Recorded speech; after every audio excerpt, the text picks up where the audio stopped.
트럼프의 약점이 드러났기 때문에 협상의 마지막에 가장 중요한 변수를 앞두고 집중을 하기 위해서 트럼프가 이렇게 행동을 했다라고 보여주고요. 아이러니하게도 이러한 행동을 하면서 미국 시장의 바닥은 1차적으로 확인했을 것 같아요. S&P 500 기준으로 했을 때 저점이 장중에 4,940까지 갑니다. 과거 10년 평균 정도까지 무너져 내릴 수 있다라고 예측한 게 최하단이 4,900 근처였어요.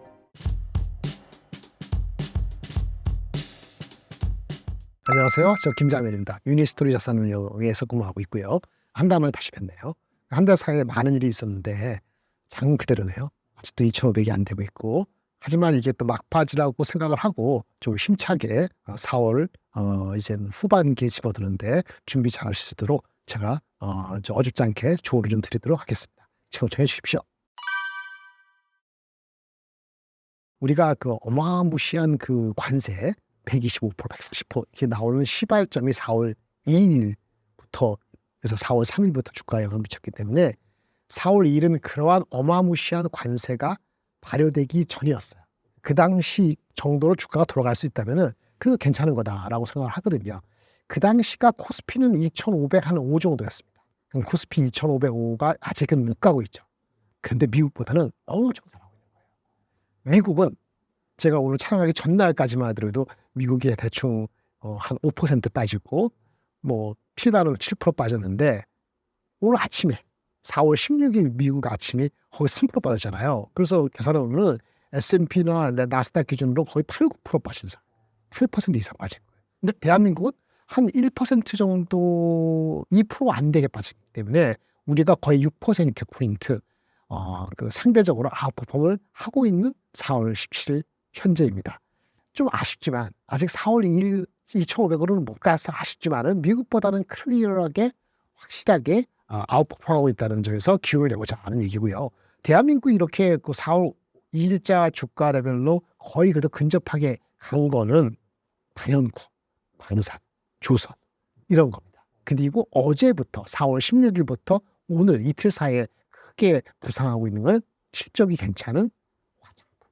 그래서 오늘의 주제는 조선과 방산과 변압기와, 그러니까 사실 조선 방산은 지난 제가 한 달 동안 엄청 잘 갔고 지속적으로, 변압기는 한 4나흘 전, 지금 4월 17일 전이니까 4나흘부터 많이 올라갔고 현대일렉트릭, 그리고 화장품은 실적들이 좀 섞여 있습니다. 잘 나오는 회사도 있고 좀 못 나는 회사도 있는데 대략적으로 수출시키니까 화장품이 이 빈틈에서 반도체나 이런 게 확실히 끄지 못하는 상태에서 조방변 현님 밑에서 나도 올라갈래 그러면서 이제 16일, 17일 올라가고 있어요. 그러니까 주가를 보시면 말이죠. 지난 한 4월 2일 대비했을 때 오늘 17가 반영 안 된 상태 더 올라갔는데 하나 에어로스페이스가 19%, 오션이 11%. 이게 조선 방산이잖아요. 근데 현대일렉트릭 이것도 6% 정도.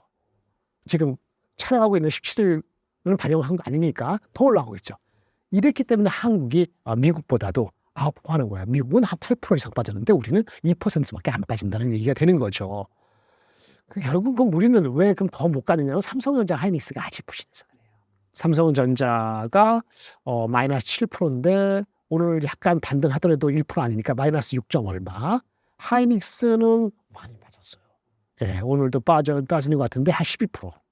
근데 삼성전자, 하이닉스가 한 6%, 12% 빠진 거가 6%, 12%가 미국의 엔비디아나 애플이나 테슬라, 마이크론보다는 덜 빠진 거거든요. 그래서 지금 이렇게 말하면 좀 웃지만 삼성전자, 하이닉스가 우리 큰 대장 중에서는 가장 못 가고 있는데 조선, 방산, 변압기, 화장품 대비했을 때 그래도 미국의 그 카운터파트에 해당되는 마이크론이나 테슬라나 애플이나 그런 것보다는 우리가 못하지 않고 있으니까 아직까지 삼성전자, 하이닉스에 대해서는 미리 주가가 안 간 측면도 있지만 혹시라도 1분기 지나서 바닥에서 올라오는 거 아니냐는 기대가 조금은 있다. 이렇게 말씀드리면서 최근 4월 1일부터 지금까지 특히 관세가 폭발하기 전까지 흐름을 말씀을 드렸습니다. 그리고 이제 4월 2일 날 그 관세란 엄청 무시하게 됐잖아요. 그래서 미국이 이틀 동안 10% 이상 빠졌습니다. 이렇게 엄청 빠진 적이 없었죠. 대한민국도 4월 2일 다음에 3, 4, 5 이렇게 할 때 이렇게 빠진 거잖아요. 근데 며칠 못 가서 그 중국을 제외하고는 상호 관세를 석 달 동안 90일 동안 보류, 유예한다고 발표한 거예요. 그 미국 주식이 나스닥인가 12% 올랐잖아요. 그 대한민국은 덜 빠졌기 때문에 그렇게 오르진 않았습니다만 또 오른 거죠. 그리고 반도체. 그 다음에 반도체 여기는 뭐 휴대폰도 포함됐더라고요. 전자제품에 대한 관세가 상호관세는 빠지고 보편관세로 이제 옮겨 탄다. 상호관세에서는 유예되고 보편관세라는 곳에 새로운 벅이 집어넣는다 해갖고 이게 좀 남아있는 숙제이긴 한데 어쨌든 중국 말고 나머지 나라들은 상호관세를 3개월 동안 유예했기 때문에 이제 협상의 모드로 들어가는 거죠. 그래서 이게 의미하는 건 뭐냐? 일단 왜 그런 조치를 취했을까? 트럼프가 왜 90일 유예라는 걸 중국 말고 했을까? 그거는 그 당시 보시면은 국채 수익률이 급등했어요. 국채 수익률이 불과 일주일 사이에 12% 넘게 올라서 4% 이하였던 것이 4.567까지 갔거든요. 그러니까 그렇게 되면 어떻게 되죠? 미국에 대한 신뢰가 없어지면서 이 문제가 모든 게 다 발생하는 거거든요. 채권 시장도 뭉개지지, 주식 시장도 뭉개지지, 환율도 문제가 되지. 이러면 이제 트럼프가 원래 생각했던 거를 시행을 제대로 하기 때문에 문제가 되니까 트럼프가 쪼른 거예요. 중국만 신경 쓰자.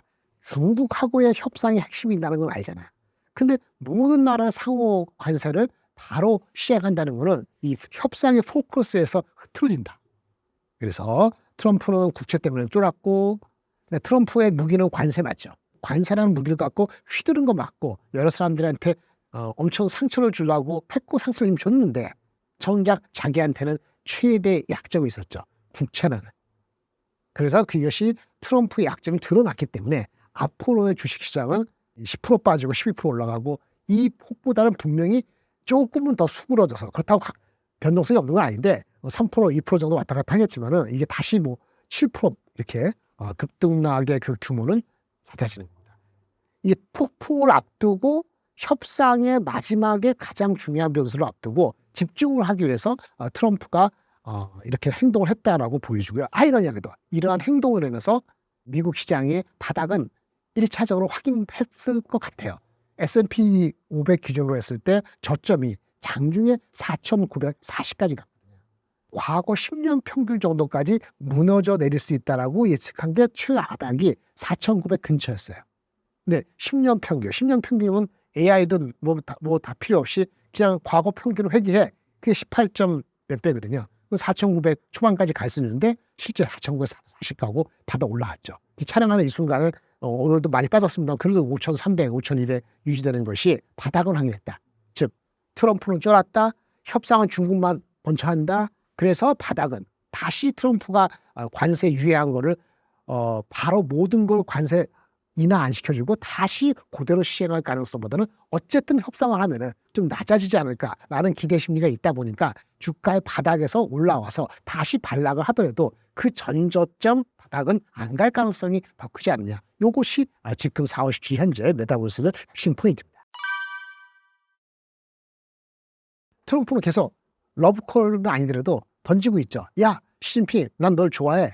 난 네가 뭘 원하는지 알아. 우리 협상할 게 누구 있어. 이런 식으로 던지고 있는데 근데 각각 트럼프도 그렇고 시진핑도 그렇고 이 협상이 생각보다 질이 멸렬하거나 아니면 꽤 팽팽하게 지속될 수가 있잖아요. 그 자기네가 먼저 물러설 생각이 별로 없어요. 그래서 단기적으로 어느 방향성이 뚜렷하다고 얘기할 수는 없습니다. 주식시장에. 그게 조금 기다림이 필요한 거는 맞다고 봐요. 그럼 뭘 해야 되느냐? 물러서지 않는다면은 결국은 협상의 레버리지 높이려면 자기 편을 많이 만들어야 돼요. 그래서 트럼프는 어떻게 하고 있냐? 먼저 중국 제외해놓고 중국 아이솔레이션 이렇게 따로 해놓고 내가 트럼프 입장에서 자기가 다루기 쉽고 아니면 협상을 조금 더 용이하고 아니면 먼저 받아낼 게 있고 내가 줄 것도 있고 어쨌든 협상의 여지가 조금은 상대적으로 수월할 수 있는 상대를 악측했어요. 중국 빼고 그게 대한민국 포함되어 있습니다. 영국, 호주, 인도, 일본, 한국이에요. 공통점이 뭔지 아세요? 미국의 안보에 핵심적인 역할을 하는 5개 국가예요. 영국, 그 유럽의 핵심적인 거고 호주, 남태평양, 그다음에 인도, 그다음 아시아, 일본하고 한국, 동북아, 그렇죠. 그리고 우리나라도 그렇고 일본도 그렇고 방위를 미국에 엄청나게 의존하고 있고 호주도 마찬가지예요. 이런 나라하고는 아마도 우리는 조선도 있습니다만 방산 관련되는 방위 어떤 비라든지 이런 거 관련되는 거를 포함해서 패키지 딜까지는 아니더라도 그런 걸 염두에 두고 협상이 될 수 있는 5개 국가라는 거예요. 우리 편이라는 얘기지. 우리 편이라는데 과거 몇 년 전보다 그렇게 쉽게 편하게는 안 하는 거고 너희부터 우리하고 확실하게 하자. 이런 얘기입니다. 여기 대만이 포함되어 있지 않죠. 대만도 트럼프 안에 있는 건데 대만이 포함되어 있지 않은 건 뭐죠? 우선 협상국 5국이 포함되어 있지 않습니다. 그럼 대만은 중국하고의 관계가 어쨌든 있기 때문에 트럼프가 중국하고 내고를 해야 되기 때문에 대만을 우선적으로 협상하지는 않은 것 같아요. 그래서 지금 트럼프는 사실 여기는 포함되지 않지만 베트남하고 먼저 미팅했고 결과가 안 나왔습니다만 오늘 촬영하는 날 현재 일본하고 미팅을 했거나 아니면 그 결과가 나오기 직전이죠. 그 다음 주에 대한민국을 하는 거잖아요. 그래서 사실은 오늘 17일 주가 현재는 우리 대한민국 장은 미국보다 9% 많이 하는데 미국이 3%인데 우리는 지금 약간 0.56%, 7% 오르고 있는 형국인데 이러한 다음 주에 있을 대한민국의 상호 관세 협의에 있어서 좀 뭔가 조금이나마 기대할 게 있을 수 있다라고 생각하는 것 같아요. 예를 들어서 알래스카에 뭐 투자한다든지 LNG 개발하는 데 있어갖고 그러면 그게 방위비라든지 대한민국 전반적인 상호 관세하고의 어떤 그 연결을 할 수 있을까? 사실은 확관할 수는 없습니다만은 그래도 일말의 희망을 좀 가져보는 거죠. 트럼프는 이렇게 하고 있는데 시진핑은 어떻게 하느냐? 시진핑은 베트남, 말레이시아, 캄보디아 순방을 이제 25년 들어와서 첫 순방을 이 동남아시아로 간 거예요. 근데 이 세 군데가 다 어때요? 관세가 훨씬 높아요. 거기 가서 야 이거 우리끼리야. 내가 많이 도와줄게. 미국하고 너무 그렇게 지내서 이익 볼 거 없어. 뭐 이런 얘기를 하면서 결속을 다지는 것 같거든요. 물론 중국이 베트남, 말레이시아, 캄보디아한테 뭐 관세 이런 얘기는 아니지만 이럴 수 있죠. 베트남은 무역 창구일 수도 있고 말레이시아, 캄보디아랑 하면 그 자원 문제.